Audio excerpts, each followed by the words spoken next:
দক্ষ ডাক্তার হওয়ার উদ্দেশ্যে যারা আমার সঙ্গে ফেসবুকে ও ইউটিউবে যুক্ত হয়ে আছেন তাদের উদ্দেশ্যেই সপ্তাহে 2 দিন মঙ্গলবার এবং বৃহস্পতিবার আমি ওষুধ নিয়ে আলোচনা করি। আজকে 17তম ওষুধ নিয়ে আলোচনা করব, নসর্স ওষুধ।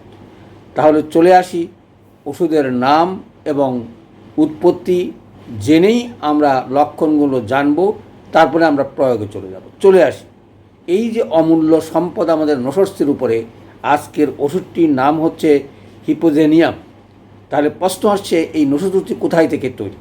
সচরাচর এটা নাসিকা গ্রন্থির থেকে তৈরি, ঘোড়া এবং গাধার, অর্থাৎ গাধা এবং ঘোড়ার নাসিকা ক্ষত হয়ে যদি সেটা পচে অথবা দুর্গন্ধযুক্ত হয়, সেখান থেকে ওষুধটা তৈরি করা হয়। এবং তার প্রয়োজনীয়তা বলে রাধারমণ বিশ্বাস বলেছেন, এই রকম ওষুধ আমাদের যে কী উপকারে লাগে সেটাই আলোচনা করব। তার আগে চলে আসি, লক্ষণগুলো একটু মনে রাখার চেষ্টা করব।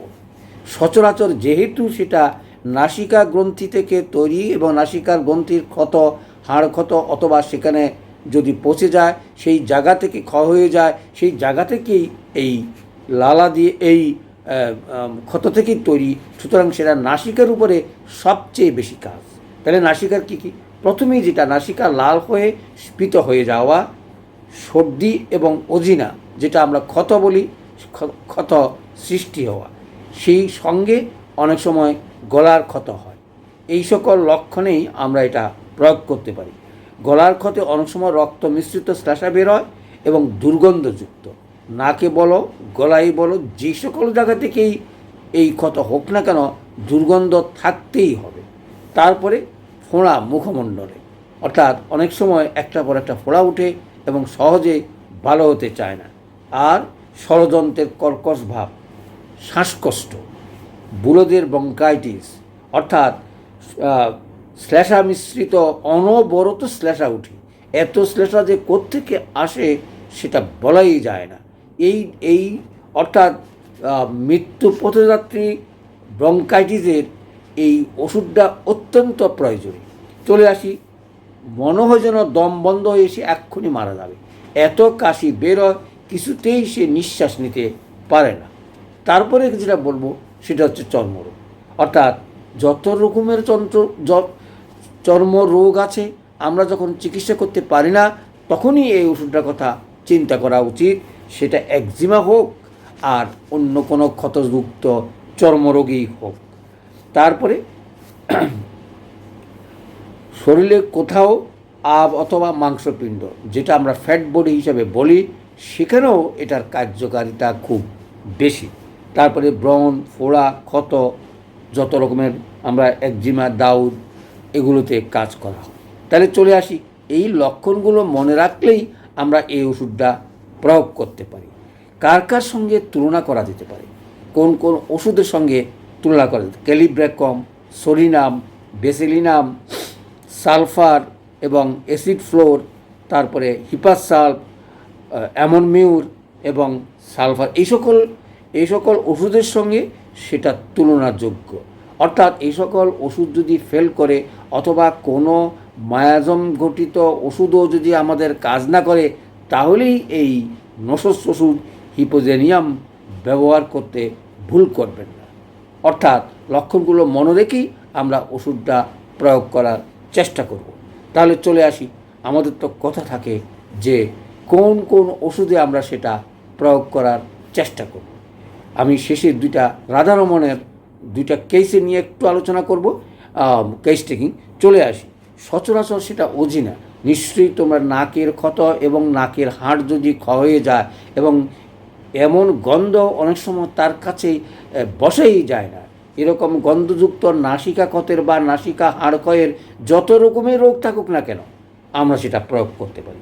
তারপরে শ্বাসকষ্ট আমরা প্রয়োগ করতে পারি।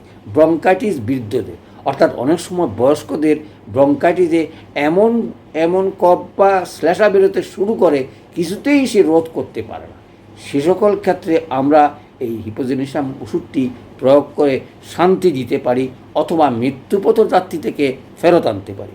চলে আসি, তারপরে টিউবারকুলোসিস টিবির বডিতে, অর্থাৎ যাদের আমরা যক্ষা বলি তাদেরকেও আমরা সেটা ব্যবহার করতে পারি। ক্যান্সারে ব্যবহার করতে পারি, সিফিলিস রোগ এবং ফ্রন্টাল সাইনাসিস, অর্থাৎ আমরা সাইনাসিস রোগ যখন মুখমণ্ডলে অথবা কপালে হয় তখন আমরা সেটা ব্যবহার করতে পারি এবং কাশিতে ব্যবহার করতে পারি। এই সকল রোগে আমরা অনায়াসেই আমরা এই ওষুধটি ব্যবহার করে রোগীদেরকে উপকার দিতে পারি। দেখো, এই সকল ওষুধ নষ্ট ওষুধগুলো আমাদের ব্যবহার খুব কম হয়ে আসছে নানা কারণে, কারণ সেই সময় এত ওষুধ পরীক্ষা করে ব্যবহার করা যায়নি, আর 50 শততমী পদ্ধতি তখনও আবিষ্কার হয় নাই। সেই কারণেই এত কঠিন এবং প্রয়োগ মানুষ করে নাই। রাধারমণ বিশেষ 2টা রোগীর কথা বলেছিলেন। একটা হচ্ছে কুমারী মেয়ের নাকের গন্ধে তার কাছে বসা যেত না, সেটা ভালো করেছিলেন। আর একটা বৃদ্ধের 70 বছর বয়সের উনি তীর্থভ্রমণে গিয়েই সেই রোগীর দেখা পান, ওনার কাছে সেই ওষুধটা ছিল এবং সেই রোগী মৃত্যু পথযাত্রী, এমন অবস্থা সে আর বাঁচবে কেউ কল্পনাও করে নাই। সেখানে এই ওষুধটা প্রয়োগ করে সেই ব্রঙ্কাইটিস যুক্ত বৃদ্ধ লোককে ভালো করেছিলেন। এই 2টা উদাহরণেতে আমরা বুঝতে পারি এই ওষুধটা কত প্রয়োজনীয়। দেখুন, তখনকার সময় ওষুধগুলো ব্যবহার খুব কমই হতো, যেহেতু শততম পদ্ধতিতে অনেক সময় বৃদ্ধি ঘটে, জটিলতা হয়, নানা কারণে সেটাকে ব্যবহার করে। কিন্তু আজ অমূল্য সম্পদ, অমূল্য যুগে, 6ষ্ঠ সংস্করণের যুগে এলএম পদ্ধতি তোমাদের হাতে তুলে দিয়ে নিশ্চিন্তে হ্যানিম্যান বলেছিলেন, I am near to perfect, অর্থাৎ আমি প্রায় পৌঁছে গেছি সেই আমার এই অর্গরণের শেষ চিকিৎসা, অর্থাৎ আর ব্যর্থ হওয়ার কোনো কারণ নাই। সেই এলএম পদ্ধতি তোমাদের হাতে তুলে দিয়ে M1 M2 প্রয়োগ করেই তোমরা আশা করি সকলের সেবা দেবে, এই আহ্বান জানিয়ে আজকের আলোচনা শেষ করছি। সবাইকে ধন্যবাদ।